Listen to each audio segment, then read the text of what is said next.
আসসালামু আলাইকুম রহমতুল্লাহ। স্বাগত জানাচ্ছি ডিএম কোড বক্স থেকে। আমি মোহাম্মদ বেলাল হোসেন।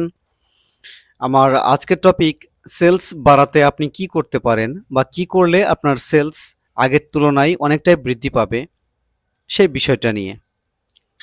তো এ ধরনের টিউটোরিয়াল সাধারণত 15 মিনিট প্লাস হয়ে থাকে।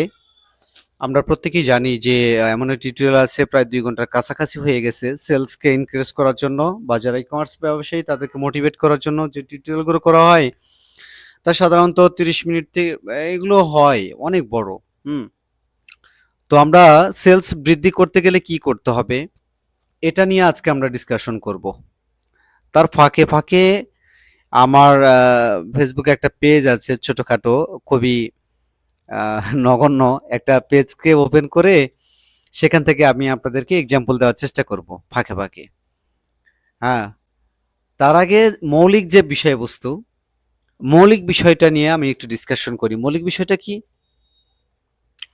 ধরেন আপনাকে আমি ইনভাইট করলাম বা আপনি আমাকে ইনভাইট করলেন, আমি আপনার বাড়িতে গেলাম। এটা কিন্তু মৌলিক বিষয় সেলসের, মানে মৌলিক একটা এক্সাম্পল, জাস্ট আপনাকে মোটিভেট করতে পারে। তো যখন আমি আপনার বাড়িতে যাব, আমাকে আপ্যায়নের জন্য আপনি যে খানাটা আমার জন্য প্রস্তুত করেছেন, আল্লাহ তাআলা রিজিকে যাই রাখুক না কেন, যেটা আমার জন্য প্রস্তুত করেছেন, আমার সামনে যখন আপনি সেটা উপস্থাপন করবেন, আমি তখন কি করব? খাবো তো, আল্লাহ তৌফিক দিলে তো অবশ্যই খাবো। কিন্তু আসলে কি খাবো? খাওয়ার আগে কি কোনো কাজ থাকবে না? এটা বলেন। খাওয়ার আগে মিনিমাম কিছু কাজ থাকে। হ্যাঁ, সেই কাজগুলো করে তারপরে খাইতে হয়। তাছাড়া খাওয়া যায় না।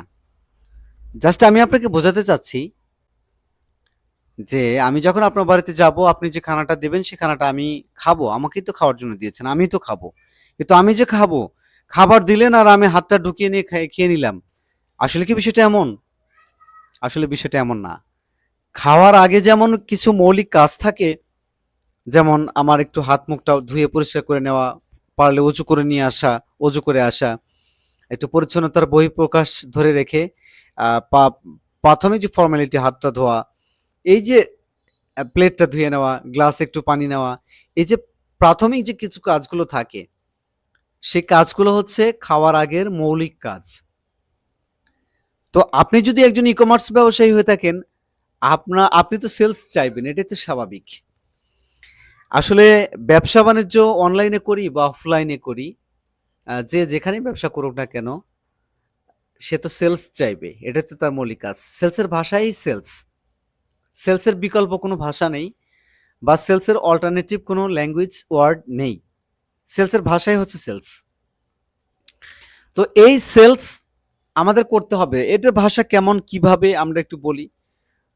ধরেন আমি যেহেতু আগে অফলাইনে মার্কেটিং এর ডিপার্টমেন্টে জব করেছি, কেয়া কসমেটিক্স লিমিটেডে। আপনারা যারা আমার টিউটোরিয়ালটা দেখছেন তারা অনেকেই জানবে যে কেয়া কসমেটিক্স লিমিটেড বাংলাদেশের মধ্যে অন্যতম প্রতিষ্ঠিত কোম্পানি। দীর্ঘদিনের অভিজ্ঞতা আছে আমার, সেখান থেকে একটু কিছু অভিজ্ঞতা আপনাদের সামনে তুলে ধরছি। আপনারা প্রশ্ন করতে পারেন যে ভাই, অফলাইন মার্কেটিং এবং অনলাইনে মার্কেটিং এর মধ্যে তো ডিফারেন্স আছে। হ্যাঁ আছে, ডিফারেন্সটা পরে আমরা তুলে ধরবো, সেটা থাক। কিন্তু আমরা শেষে ভাষাটা বোঝাচ্ছি। আজকের দিনে কেয়া কসমেটিক্স লিমিটেড, ধরেন আজকে 20 তারিখ বা আজকে 28 তারিখ, 28শে সেপ্টেম্বর 2025। আজকের এই 28 তারিখে কেয়া কসমেটিক্স লিমিটেডের সমস্ত সেলস অফিসার মিলিয়ে যদি 5 লক্ষ টাকা সেলস করে, তাতে করে কেয়া কোম্পানির যে কস্ট হবে, কালকে 29 তারিখ, কালকে যদি সমস্ত সেলস অফিসার মিলিয়ে, কিন্তু সেই কস্ট হবে। কিন্তু সেলস যদি আজকে 5 লাখ টাকার পরিবর্তে কালকে যদি আমরা সেলসকে 8 লাখ টাকায় কনভার্ট করতে পারি, তাহলে বলেন আমাদের বেনিফিট রেশিও কতটা বাড়বে বা কত শতাংশ বাড়বে। তারপরের দিন যদি সমস্ত চেষ্টা প্রচেষ্টা মিলিয়ে যদি 8 লাখ টাকার পরিবর্তে 10 লাখ টাকা করি, তাহলে আমাদের আমাদের যে প্রাথমিক কস্ট, তা কিন্তু একই রয়ে গেল। কিন্তু মাঝখান থেকে আমরা সেলসটাকে ডেভেলপ করার জন্য, সেলসকে ডেভেলপ করতে পেরেছি বলে আমরা বেনিফিটেড বেশি হচ্ছি। ঠিক একজন ই কমার্স ব্যবসায়ীর ভাষাও তাই, যে আমরা একটা সুন্দর প্রপারলি অ্যাডস ক্যাম্পেইন করলাম, অনেকগুলো ডলার কস্ট করলাম, সুন্দর লোকেশন ট্রেস করে সেম একটা ধরেন একটা অ্যাডস ক্যাম্পেইনে আমরা টোটালি 15,000 টাকা কস্ট করেছি। একদম অনেক হিউজ পরিমাণ ডলার বাজেট দিয়ে সুন্দর লোকেশন নিয়ে ভালো একটা প্রোডাক্ট নিয়ে একটা অ্যাডস ক্যাম্পেইন করেছি। আমার টোটাল কস্ট হচ্ছে 15,000 টাকা, আমার পারিশ্রমিক মিলিয়ে আমার কস্ট হচ্ছে 20,000 টাকা।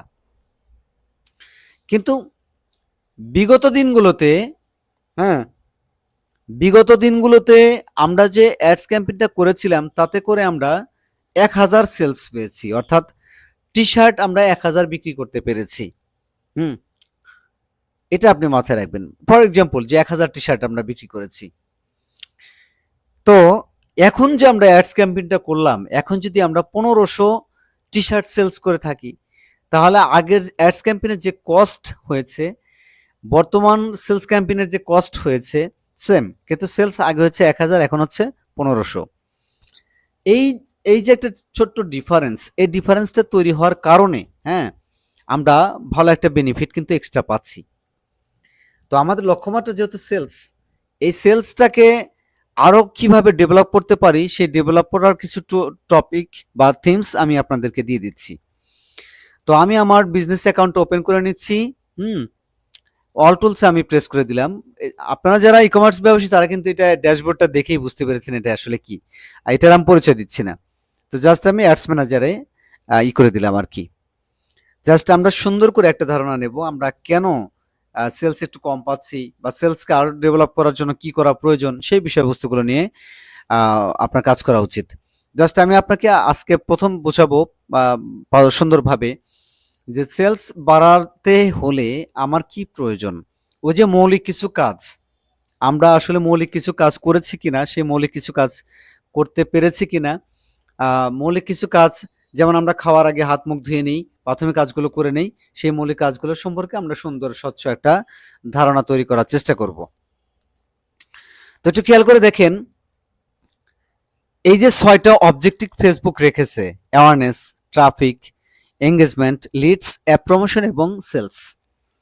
আমরা আমরা যদি মোটামুটি একটা ই কমার্স প্রোডাক্ট বা ই কমার্স সার্ভিসের ক্ষেত্রে যদি আমরা 3টা অ্যাডস ক্যাম্পেইনকে রিজেক্ট করে দেই, ধরেন আমি ট্রাফিককে রিজেক্ট করে দিলাম, তাহলে কি টেকে? অ্যাওয়ারনেস, তারপর কি টেকে? এঙ্গেজমেন্ট। আমি বলেছি 3টা অ্যাডস ক্যাম্পেইনকে রিজেক্ট করে দেব, তাহলে লিডস এবং অ্যাপ প্রমোশনটাকেও আমরা রিজেক্ট করে দিলাম একটা ই কমার্স প্রোডাক্টের ক্ষেত্রে, যেমন T shirt, panjabi, polo shirt বা অন্যান্য প্রোডাক্টের ক্ষেত্রে। তাহলে আপনি সুন্দর করে খেয়াল করে দেখেন, তাহলে কি টেকে? আপনার অ্যাওয়ারনেস টেকে। আমি একটু মার্ক করে দেখাই আপনাদেরকে, একটু লাইভ ক্লাসের মতো সাথে থাকবেন। যদি ধৈর্যহারা হন, আসলে আমি কি বলবো, আর কিছু বলার ভাষা থাকবে না আমার। বাস, আমি আপনাদেরকে বোঝাচ্ছি। আমরা 3টা অ্যাডস ক্যাম্পেইন কিন্তু রিজেক্ট করে দিয়েছি। সে রিজেক্ট গুলো কি কি? ট্রাফিক, হ্যাঁ, ট্রাফিকটাকে আমরা রিজেক্ট করে দিয়েছি, লিডসটাকে আমরা রিজেক্ট করে দিয়েছি, অ্যাপ প্রমোশনটাকেও আমরা রিজেক্ট করে দিয়েছি। তাহলে কি থাকে? যে যে অ্যাডস ক্যাম্পেইন থাকে সেগুলো আমি একটু আপনাদেরকে দেখাচ্ছি। একটা হচ্ছে অ্যাওয়ারনেস থাকে, তারপর হচ্ছে এঙ্গেজমেন্ট থাকে। এঙ্গেজমেন্ট কিন্তু আমরা কাটিনি, এখানে ক্রসটা বেশি পড়ে গেছে। এঙ্গেজমেন্ট থাকে, তারপর হচ্ছে সেলস ক্যাম্পেইনটা থাকে। তো এখন আমি একটু সুন্দর করে মার্ক করে দেখাই। এখন আমাদের টেকে হচ্ছে অ্যাওয়ারনেস ক্যাম্পেইন, এরপর হচ্ছে এঙ্গেজমেন্ট ক্যাম্পেইন, এরপর হচ্ছে সেলস ক্যাম্পেইন। আমি জাস্ট এটাকে মার্ক করলাম কেন? মার্ক করার কারণ হচ্ছে আমরা যেহেতু ই কমার্স ব্যবসায়ী, আমরা কিন্তু সেলস চাই। কিন্তু আপনি একবার খেয়াল করে দেখেন, ওই যে ভাত খাবার আগে যে মৌলিক কাজগুলো আছে, সেই কাজগুলো আমরা আমরা আমরা আমাদের বিজনেসের ক্ষেত্রে সেটা করেছি কিনা সেটা আমরা একটু খেয়াল করে দেখব। আবারও একটু ভালো করে খেয়াল করে দেখেন, সেই মৌলিক কাজগুলো আপনি যদি না করে থাকেন তাহলে আপনাকে করতে হবে। আপনি কতটুকু সত্যটা মানবেন, কতটুকু মানবেন না, সেটা আপনার বিষয়। তো মৌলিক কাজটা আসলে কি? মৌলিক কাজটা হচ্ছে আপনার প্রতিষ্ঠানের ব্র্যান্ড ভ্যালু কেমন, সেই ব্র্যান্ড ভ্যালুটা গ্যাদার করতে হবে। পর্যাপ্ত পরিমাণ ব্র্যান্ড ভ্যালু আপনাকে গ্যাদার করতে হবে। তো ব্র্যান্ড ভ্যালু এই যে মৌলিক কাজ আমি বললাম, এই মৌলিক কাজের মধ্যে ব্র্যান্ড ভ্যালু হচ্ছে অন্যতম জিনিস বা মৌলিক কাজের অন্যতম জিনিস। তাই ব্র্যান্ড ভ্যালুর জন্য আমরা কি কি সিদ্ধান্ত নিতে পারি? আমরা এক নম্বরে একটা প্রতিষ্ঠান যখন স্টার্ট করব, তখন যদি আমরা একটা প্রোডাক্টের উপর বেচ করে অ্যাওয়ারনেস ক্যাম্পেইন থ্রো করি, marketplace awareness campaign throw করি, তাহলে সেই প্রোডাক্ট, সেই পেজ, সেই প্রতিষ্ঠান সম্পর্কে গ্রাহকের বেসিক কিছু নলেজ তৈরি হবে। বলা হয়ে থাকে মার্কেটিং এর ভাষায়, একটা প্রোডাক্ট অফলাইন থেকে যেটা আমি শিখেছি, যে একটা প্রোডাক্টের স্যাম্পল আপনি যত বেশি আপনার কাস্টমারকে দেখাবেন, তত বেশি সেই কাস্টমার ওই প্রোডাক্টের প্রতি আকৃষ্ট হবে। তো অনলাইন মার্কেট প্লেসেও একই কাহিনী।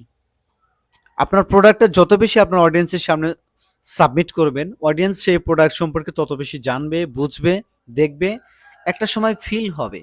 তবে হ্যাঁ, আপনাকে সর্বোপরি চিন্তা করতে হবে একটা মানুষের জন্য বা একটা পরিবারের জন্য কোন প্রোডাক্টগুলো সবচেয়ে বেশি ইম্পর্টেন্ট।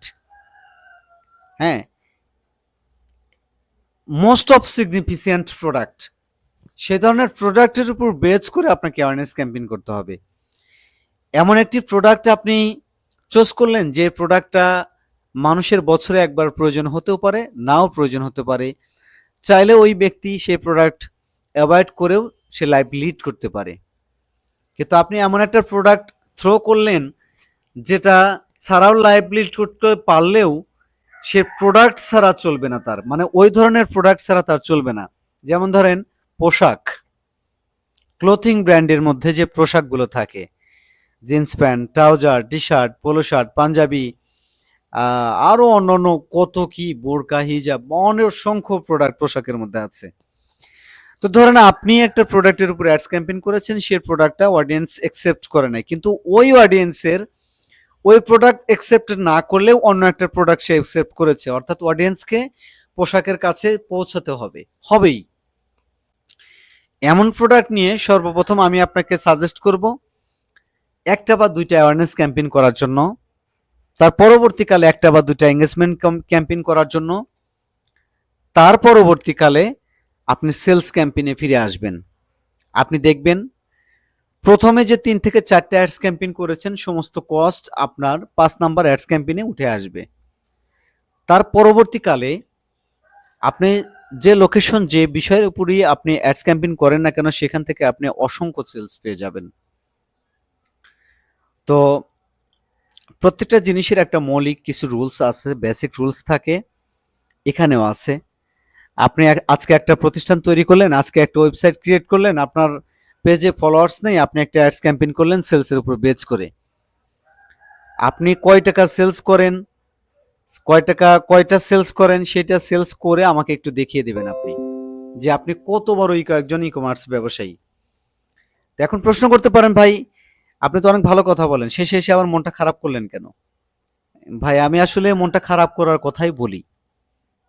এর কারণ হচ্ছে, আপনারা নিজেদেরকে প্রশ্ন করে দেখবেন, আপনারা অনেক সময় যখন নিজেদেরকে জাহির করেন, নিজেদের প্রোডাক্ট নিয়ে, নিজেদের বিজনেস নিয়ে জাহির করেন, কি পরিমাণ সেলস আপনারা চান, যখন একটা সুন্দর অ্যাডস ক্যাম্পেইন করেন, সেলস না পেলে ডিজিটাল মার্কেটারকে আপনারা একটু আর চোখে দেখেন, তাদেরকে নিয়ে প্রশ্ন তোলেন। কিন্তু ভাই আমি বলবো, তাদেরকে নিয়ে প্রশ্ন তোলা কি আছে বলেন? আপনি তাদেরকে নিয়ে প্রশ্ন তুলে আপনি কি ডেভেলপ করতে পারবেন? হুম, কোনো কিছু ডেভেলপ করতে পারবেন না আপনি। এটা আপনি খেয়াল করে দেখবেন। বিশেষ কোনো কিছু ডেভেলপ করতে পারবেন না। কারণ আপনি ডিজিটাল মার্কেটারকে চেঞ্জ করতে পারলেন, কিন্তু সেলসটাকে চেঞ্জ করতে পারবেন? গ্রাম অঞ্চলে একটা প্রবাদ আছে রে ভাই, যখন জ্বর আসে তখন কম্বলটাকে পরিবর্তন করতে নাই। অর্থাৎ জ্বর এসেছে, আপনার গায়ে একটা কম্বল আছে, সেই কম্বলটা আপনি চেঞ্জ করতে চাচ্ছেন, যে জ্বর এসেছে কম্বলটা চেঞ্জ করি। বা জ্বর আসলে আসলে কম্বল চেঞ্জ করতে হয় না, তার জ্বর অনুপাতে মৌলিক যে ট্রিটমেন্ট থাকে, ডাক্তারে দিয়ে থাকে পরীক্ষা নিরীক্ষার মাধ্যমে, সেইটা করবেন, দেখবেন জ্বর ভালো হয়ে গেছে। আপনি আপনার প্রতিষ্ঠানের জন্য কিচ্ছু করবেন না, ব্র্যান্ড ভ্যালু তৈরি করবেন না, আপনি সেলস চান, কয় টাকা সেলস করতে পারেন আপনি একটু আমাকে দেখিয়ে দেবেন। আমি আমার ঠিকানাটা দিয়ে দিচ্ছি। আমি একজন ডিজিটাল মার্কেটার, সেই সাথে টুকটাক আল্লাহ তাআলা ভিডিও এডিটিং সম্পর্কে কিছুটা জ্ঞান দিয়েছে, এর উপরেই বর্তমানে আমার রুটি-রুজি। আমি আমার পেশা নিয়ে গর্ব করছি না, কিন্তু আল্লাহর কাছে শুকরিয়া আদায় করছি। আল্লাহ তাআলা আমাকে যেখানে যে অবস্থানে রেখেছে আলহামদুলিল্লাহ অনেক ভালো আছি। আপনাদের আপনারা যারা ই-কমার্স ব্যবসায়ী, আপনাদের ছোটখাটো কিছু প্রবলেম সলভ করার মাধ্যমে আমার রুটি-রুজি হচ্ছে। আপনারা যে কাজগুলো আমাকে দিচ্ছেন, ল্যান্ডিং পেজের, ওয়েবসাইটের, ওইগুলা আ অন্য আলাদা হিসেব। কিন্তু প্রোডাক্ট সেল করার ক্ষেত্রে, পণ্যের ব্যবসার ব্র্যান্ড ভ্যালু বাড়ানোর ক্ষেত্রে যে কাজগুলো করছি, তাতে ৳২ যা পাচ্ছি তাতে রুটি-রুজি হচ্ছে। আলহামদুলিল্লাহ। আপনাদের কারো যদি ভালো লাগে যে আমি একজন বাস্তববাদী, আমি যে মেন্টর, আমি আপনাদেরকে উৎসাহিত করতে পারবো না। উৎসাহিত ভাই কিভাবে করব বলেন? এটা হচ্ছে ই-কমার্স ব্যবসা। এখানে কাজ হচ্ছে সেলস করা। সেলস যদি না হয় আমি আপনাকে কিভাবে খুশি করব? আর খুশি করার জায়গাটা বা কোথায়? বরং আমি আপনাকে কিছু কথা বলতে পারি যে এই ভুলগুলোর কারণে সেলস কম হয়, আর এই ভুলগুলোর সমাধানের মাধ্যমে সেলসটা আমরা বাড়াতে পারি। যেটা হতে পারে আপনার জন্য কিছুটা অনুপ্রেরণা। কিন্তু বাস্তবে আপনাকে অনুপ্রেরণা দেওয়ার মতো কোনো ভাষা বা শব্দজ্ঞান আমার জানা নেই। আপনাদের কারো যদি ভালো লাগে যে আমাকে দিয়ে ডিজিটাল মার্কেটিং এর কাজ করালে আপনি ভালো করতে পারবেন, তাহলে আপনি দিতে পারেন। আমার ফোন নাম্বার 015186953318। এই নাম্বারে ইমো অথবা হোয়াটসঅ্যাপ দুটোই খোলা আছে। আপনারা চাইলে যখন খুশি যেভাবে খুশি আমার সাথে নক করতে পারেন। তো আজকের মতো আমি বিদায় নিচ্ছি। ভালো থাকবেন সবাই। আল্লাহ হাফেজ।